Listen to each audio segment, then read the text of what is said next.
इते मूंखे अहम ख़बर ॾियूं पिया हैदराबाद जे मुख़्तलिफ़ इलाइक़नि में 6 गैर क़ानूनी अफ़गानी शहरी गिरफ़्तार कया विया आहिनि, जिन खे होल्डिंग कैंप में मुंतक़िल कयो वियो आहे। अफ़गान शहरियुनि खे टंडो मोहम्मद ख़ान रोड ते क़ाइमु कयल होल्डिंग कैंप मुंतक़िल कयो वियो आहे। सिक्योरिटी अमलदारनि जो इहो चवणु आहे मीरपुर ख़ास मां गिरफ़्तार कयल 2 अफ़गानी शहरी बि होल्डिंग कैंप में मौजूदु आहिनि, जॾहिं त हैदराबाद जी होल्डिंग कैंप में तरसायल परॾेहिनि जो अंगु 8 थी वियो आहे, जिन में हिकु औरत ऐं 3 ॿारड़ा शामिल आहिनि।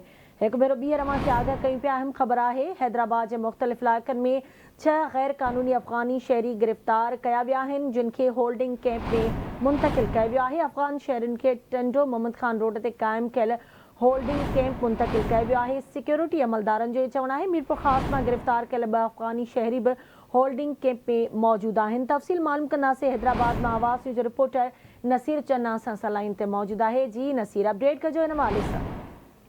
जी गज़ाला, हैदराबाद के मुख़्तलिफ़ इलाइक़नि में रहंदड़ 6 गैर क़ानूनी अफ़गानी शहरियुनि खे पुलिस गिरफ़्तार करे होल्डिंग सेंटर मुंतक़िल करे छॾियो आहे।